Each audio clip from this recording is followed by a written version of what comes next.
आज महामहिम राज्यपाल जी से मुलाकात हुई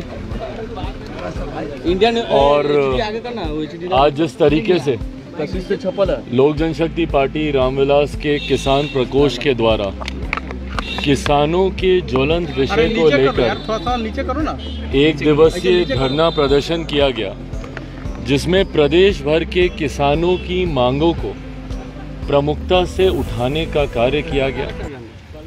उन्हीं मांगों की एक प्रतिलिपि लेकर आज हम लोग की मुलाकात लोक जनशक्ति पार्टी रामविलास के एक प्रतिनिधि मंडल की मुलाकात महामहिम राज्यपाल जी से हुई, जिसमें उनको अवगत कराया गया कि किस तरीके से बिहार के किसान आज त्राही त्राही कर रहे हैं, किस तरीके से उनके हालात बद से बदतर होते जा रहे हैं। भैया, बिहार एक कृषि प्रधान प्रदेश है, एक बड़ी आबादी बिहार की कृषि के ऊपर आधारित है और किसानों की एक बड़ी जनसंख्या है जिनकी आवाज़ को सुनना राज्य सरकार के लिए ज़रूरी है। पर क्योंकि राज्य सरकार आँख कान बंद कर कर बैठी है, जिसके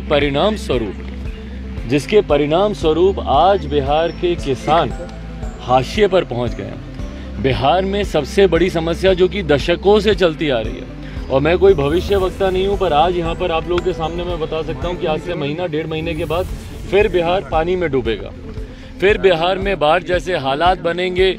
हमारे मुख्यमंत्री जी अपना ओढ़न खटोला निकालेंगे, जाएंगे, घूमेंगे, देखेंगे, बोलेंगे पानी आ गया और उसके बाद शांत होकर बैठ जाएंगे।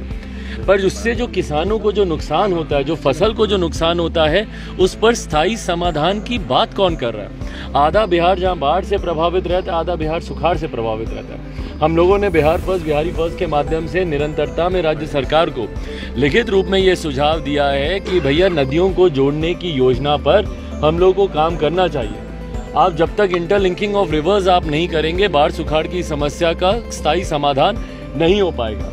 इसके अलावा जो सिल्टिंग की समस्या है, खाद की जो सबसे बड़ी समस्या आज की तारीख में, जिसकी परेशानी की मार बिहार का किसान झेल रहा है, जिस तरीके से काला बाजारी खाद की हो रही है, औने पौने दामों में जिस तरीके से इन्फ्लेमेट करके खाद उसको ब्लैक मार्केट के द्वारा मुहैया हो रहा है, तो ये तमाम ऐसे विषय हैं किसानों से जुड़े हुए, जिसको क्रमबद्ध तरीके से आप सबके समक्ष भी उसकी एक प्रतिलिपि दी जाएगी, जिसको हम लोगों ने महामहिम जी के सामने रखा और उनसे ये आग्रह किया, क्योंकि ये समय फिर से एक ऐसा समय है, महीने भर डेढ़ महीने के भीतर बरसात शुरू हो जाएगी, बाढ़ का पानी कटाव के माध्यम से गांव-गांव घरों-घरों में घुसने लग जाएगा। तो ज़रूरी है समय रहते इन तमाम विषयों के ऊपर चिंतन कर सही फैसला लेना। तो इसी क्रम में, क्योंकि राज्य सरकार को कहने का कोई औचित्य बचा नहीं, क्योंकि सरकारें सुनती नहीं हमारे बिहार की, तो इसीलिए महामहिम जी पर विश्वास है कि कम से कम वो अपने माध्यम से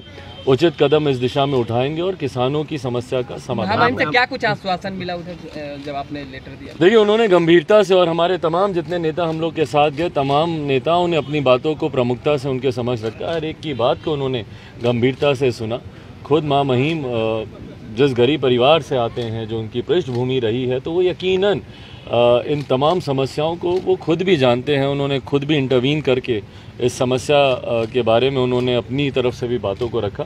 उम्मीद करते हैं कि इस दिशा में ज़रूर कुछ कदम उठाया जाएगा। लेकिन आपने उसमें लिखा है साफ तौर से कि राजगीर में जो पानी गया है पाइपलाइन से, उसमें घोटाले हुए हैं, इसका भी जिक्र आपने? जी बिल्कुल भाई, घोटाले तो कहाँ नहीं हुए हैं बिहार में। और बिहार में अफसोस इस बात का है कि योजनाएं कहीं ना कहीं जनता को लाभ पहुंचाने की दृष्टि से कम और अधिकारियों के भ्रष्टाचार की दृष्टि की सोच रखती हुई ज़्यादा बनाई जाती हैं। सात निश्चय मैंने बार कहा है कि शायद बिहार के इतिहास की सबसे बड़ी भ्रष्टाचार की योजना होगी अगर उसकी जांच कराई जाए।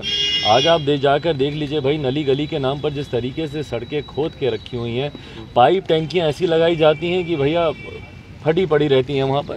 तो ये तमाम जितनी भी योजनाएं बिहार में बनती हैं, वो कहीं ना कहीं भ्रष्टाचार की देन तो चढ़ती हैं। धन्यवाद।